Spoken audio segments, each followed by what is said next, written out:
Nero tiek nok mar pi mabende osekoko kaunti no kuom kinde maloyo dweche 4. Midhiero mabende okel kod rema mar piny owacho ma kaunti Nero mar chulo gowi mar stima. Jojuma nigi ler mathoth. E kinde maromo dweche 4 mokalo, kaunti ni ma Migori osebedo kod nok mar pi. Midhiero no bende koro okel kod rem mar piny owacho mar kaunti ma Migori mar chulo gowi no mar stima.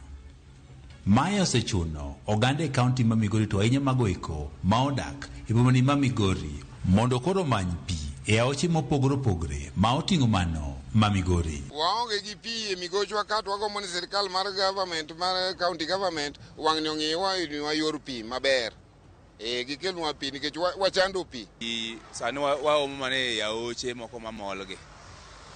To moro ni sirkal okunyonwa onge. Aora ni ma Migori mabende oganda okete geno margi en manoero mabende koro pige koro chido mokalo nikech yugi kaachiel kod chilo ma iwite. Makoro pi ringo machalo kamacha ka pi moa e cho ok en pi maber nikech mokwongo ringo to odhi odonje e River Migori, to River Migori no dhano tiyogo e yore mopogore.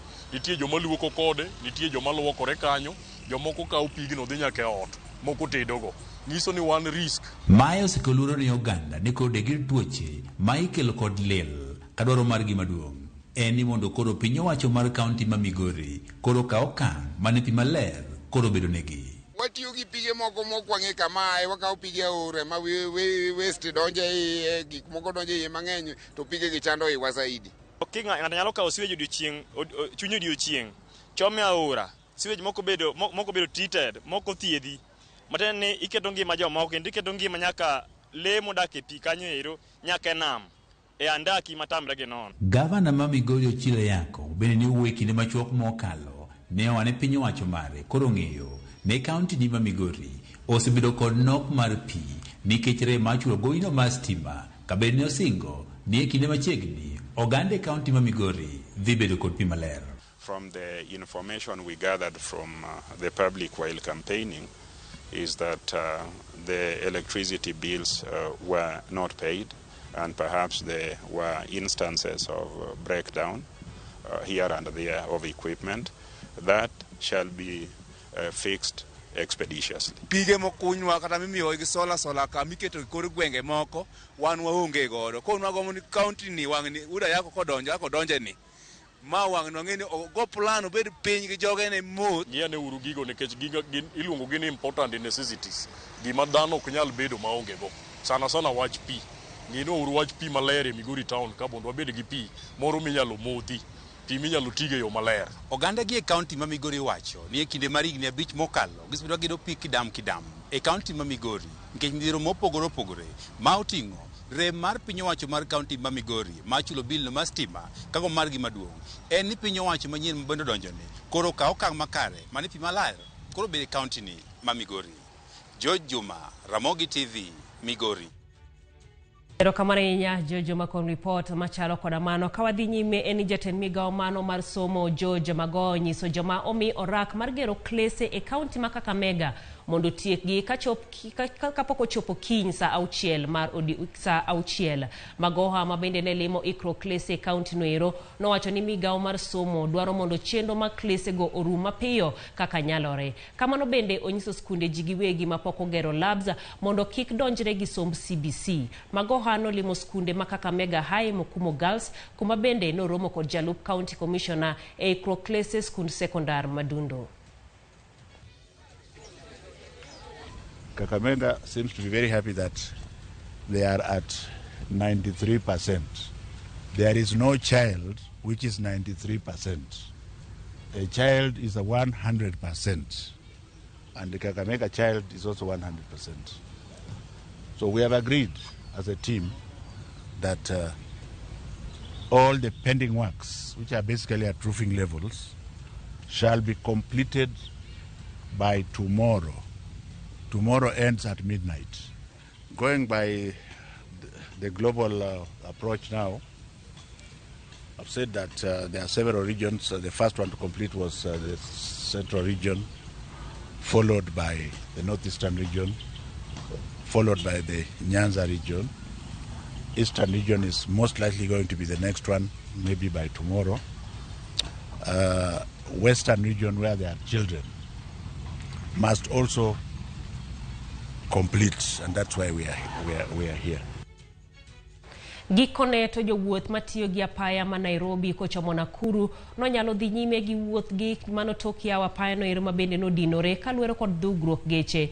Dhugruok no ero mabende no chako dhiambo manyoro no miyo jowuoth onindo e yo ka jowuoth moko to weyo geche mane gi idho kendo wuotho kamanyo geche mamoko mbele. Jowuoth manotemo tiyo kod apeyni mamoko no yudore midhiero machielo bang' geche magi moko e chuodho kaluwore gi koth mane ochwe e gwenge go. Jowuoth no golo ywak mondo onon gima kelo dhugruok geche e apaya no ahinya te kar pimo geche ma Gilgil Bridge. Hii ni barabara kubwa inaenda mpaka Uganda, inaenda mpaka Rwanda, inaenda mpaka wapi. Na ni one way traffic. Haifai iwe hivi. Barabara inafai ipanuliwe. Tumelose many man hours hapa. Kama mtu angekuwa mgonjwa ama nini anaweza kufia hapa. So tunaomba serikali tutengenezee hii barabara at least ikuwe kubwa. Gava inaweza tengeneza escape route at least hata kama kuna jam tuone kama tunaweza penya. Alafu hizi matrailers kubwa at least gava ione kama wanaweza tengeneza barabara nyingine za hizi matrailer. Na ndio angalau hizi watu wenye tuko na magari ndogo hata kama kuna jam tuone kama tunaweza enda na njia zetu. Anyola more county mabungoma mabende no paro ni no iko wuodgi no chuno mondo ogol ringre manegi iko higni ariyo chien to kuodgi duogo pacho. Anyola dichono wacho ni wuodgi no siko lal to duogo kata kamano mane olal mogik doko duogo ka ringre machal gi mare ne okwanya bathaura kendo giiko ka giparo ni mare kata kamano wuoi mane giparo ni no tho magiiko gikono duogo dala gino mano chuno gikonyo ringre mane giiko masani otere kar kano ringre ma Webuye kanonro dhi nyime.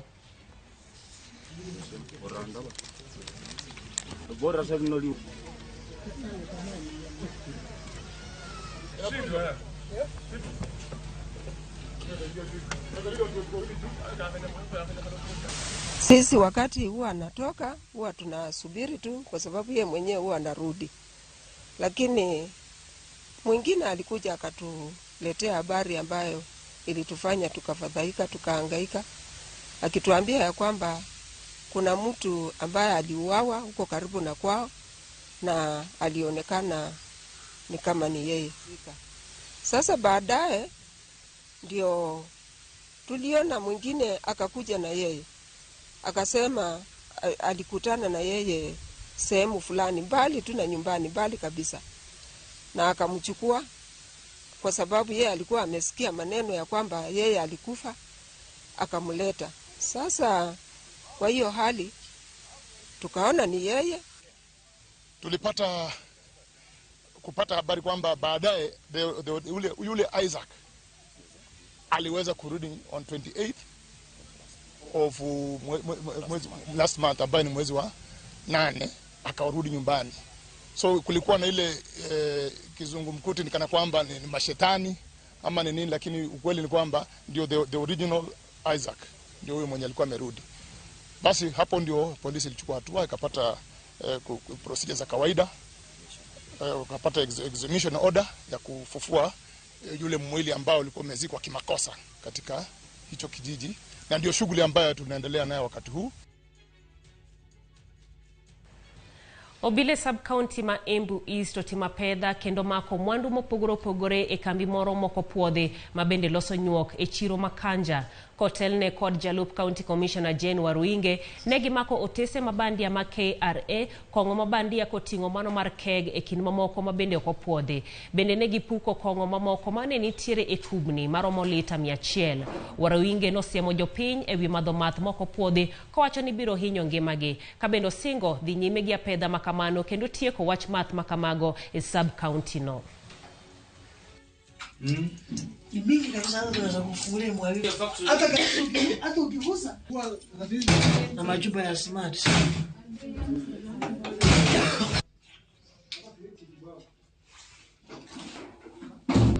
Tumefanya hii area inaitwa Kanja, ambao tumeshirikiana na officers wa KRA wakakuja na tukaweza kupata pombe kwa Goma ambayo ilikuwa inatengeneza pombe haramu sana sana Santa King.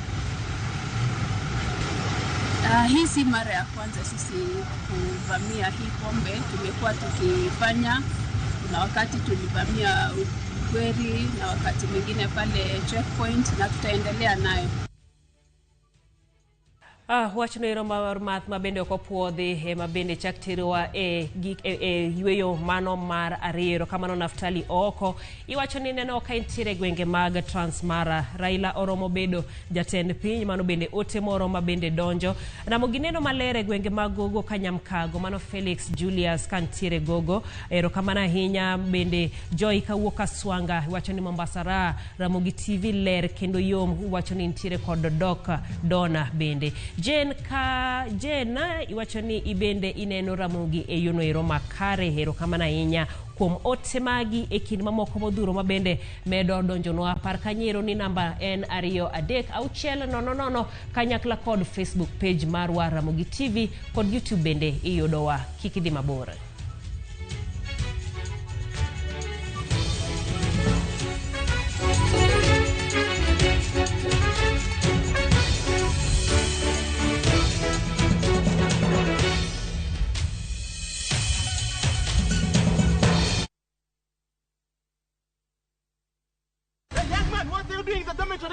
Schoolflix Data Pass is back. Now you can watch all your favorite films for free with 100 MB of data from Safaricom. To get Schoolflix Data Pass, simply tap Data Pass in the app and select Schoolflix. Schoolflix Data Pass. 100 MB to watch your favorite film on View Sasa.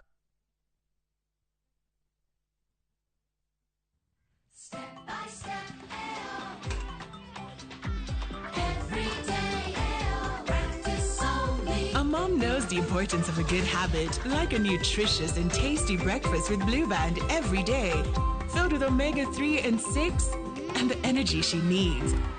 Every day is a chance to show. Breakfast with Blue Band. Grow their success day by day.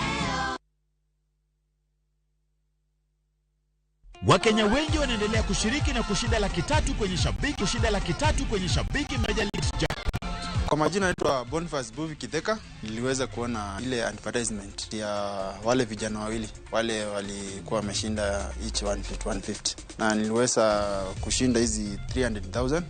Ingia kwa mitandao, search ya Shabiki, anza kuwekelea. Kuwa mmoja wao.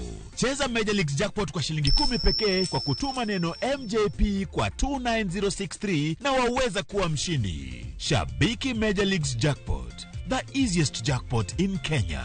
Not for persons under the age of 18. Betting can be addictive. Play responsibly. Shabiki.com is authorized and regulated by the BCLB. License number 416.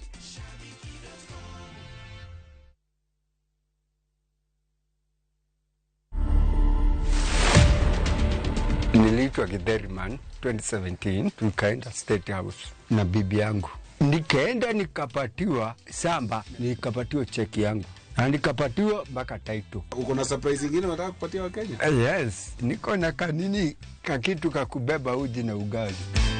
To watch this story and more, download the Citizen Digital app today. Kenya's #1 app, Citizen Digital.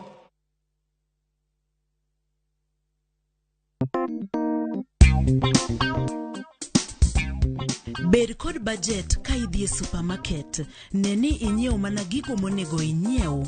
Kaponi ok ing'eyo kwan mar omenda ma inyalo tiyogo, inyalo po ka itiyo gi omenda mathoth.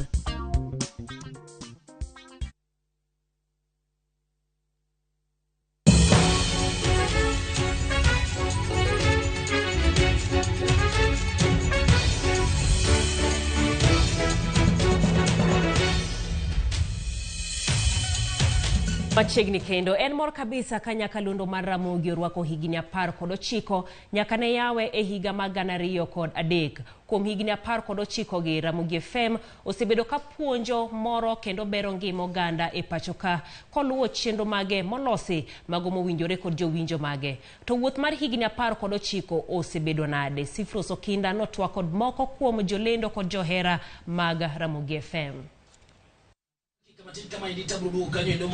Higni 19 mokalo e higa mar 2003 kambi maduong' mar fwambo mar Royal Media Services noyaro bade momedo nyakalondo moro e wi 2 mane Rick entiere godo. Nyakalondo mar Ramogi nonyuol. Ramogi nochake mise mar kelo lokruok mar dongruok makonyo oganda. E kinde wuodhno nitie seche ma wasechwanyo jowinjo wa mang'eny ka wachung'e adieri. Ing'eni adieri ok tow, to seche moko nitie sama ng'ato ok dwa winjo adier.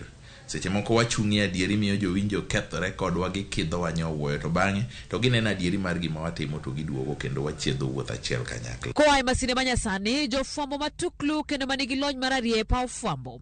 Ramogi FM osechung' motegno kaka nyakalondo ma oganda ma pacho ka ohero ahinya.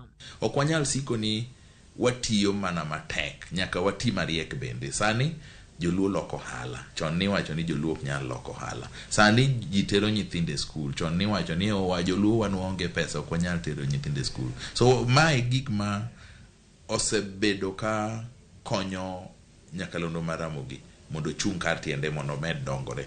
E chenro kaka mano mar Kogweno osechung' ne golo dok e it jowinjo mage kendo chiwo puonj makende makelo dongruok e kind oganda. Koro en ochalo pesa ma nigi kore ariyo. Wanyalo loso gima waparo giwegi ni berne jopiny. Machielo bende en ni nonro ma wasetimo kuom jopiny giwegi mag miyo gima dholich luongo ni feedback. To tiyo gi feedback no mar loso chenro madonjore gi dwachgi. Kopogore kod ting' mar puonjo jopiny, Ramogi Radio osebedo ka timo chenro mathoth maloko ngima oganda. King'iyo sani ywak osebedo ka nitiere ni bunge mekwa ji notong'o yiende matindo dongo olokore pap. Ema omiyo chal mar kor lwasi gi yamo mafuto ni osebedo ka lokore kinde ka kinde. Kuom mano obedo gi chenro moro moyiedhi mar temo jiwo wach mar pidho yien kaka achiel kuom okenge mar temo konyo sirikal gi jiwo gwenge mag Kaluo. Jowinjo mage mor gi kaka Ramogi osetiyonegi nyaka sani. Bedo kwa winjo maber kabisa. Nikech kata ka lendo ilande to ng'ato winjo gimilando kabisa madonjne makare.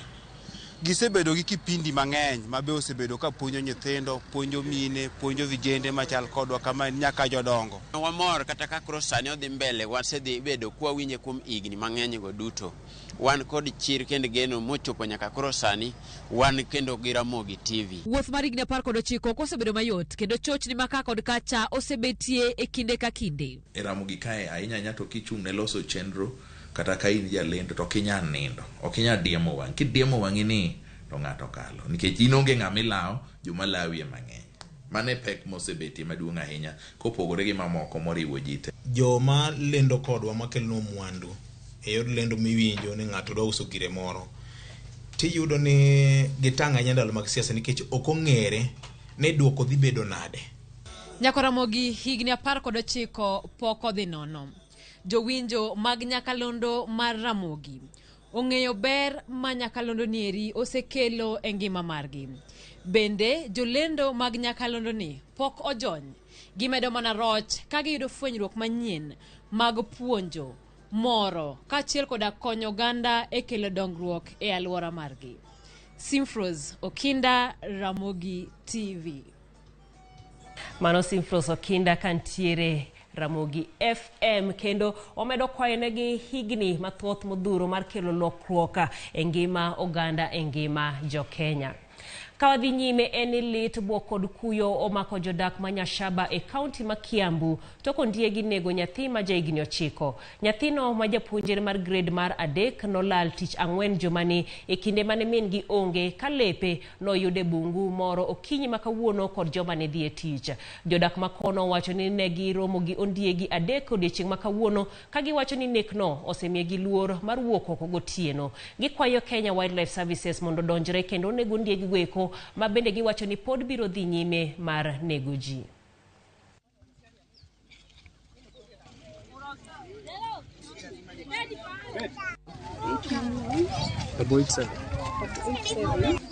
Kuna mtoto ambaye alikuwa amepotea, lakini baadaye nguo zake zimekuja kupatikana ya kwamba ziko kwa hii kichaka, na kwa hii kichaka kumekuwa na shida ambayo ni ya fisi ambao wamekuwa wakionekana kila mara, na kwa hivyo tunashuku ya kwamba mtoto huyo labda amekuliwa na fisi. So tuko na huzuni kama kijiji chetu kupoteza mtoto kwa sababu ya fisi, na tunasikia vibaya sana. Kwa hivyo sisi ambao tulikuwa tumezunguka katika vikundi mbalimbali kuweza kumtafuta Ryan asubuhi, kwa sababu hiki kisa kilipata watu wa kijiji mwendo wa jioni jana. Mtoto alipotea na tukujua alipotelea kwa kichaka. Saa hii tunaambiwa mtoto alipotea juzi na tukujua, lakini serikali ya huko hakuna chochote imechukua hatia yote. Tunaomba tu serikali ituondolee hii mnyama.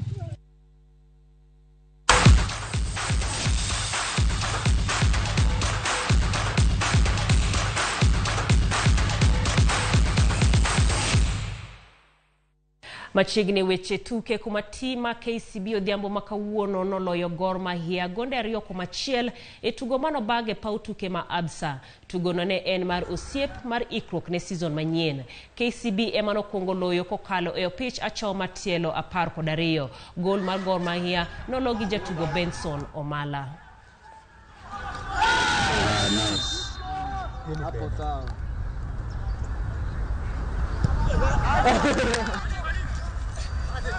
Ligi kianza kama uko chini.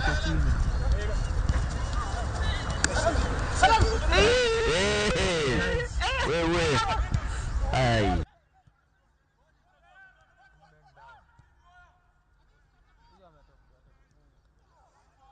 Ball usikiangi saa hiyo. Usiku. Hiyo bao. Jang'wech majegni 18 mano yudo midila mar goldi e tuke mag Commonwealth Jacqueline Chepkoech nochako keto rekod manyien e tuke mag Diamond League e ng'wech mar mita 3000 steeplechase. Mae en tielo mar 7 mar Diamond League e season ni ka juma manyien kendo ng'wech makamago biro dhi nyime. The second time of asking. Now in terms of pace, we've got Virginia Nyambura on pacemaking duties, looking at about 70-second laps, Tim. 2,000 meters.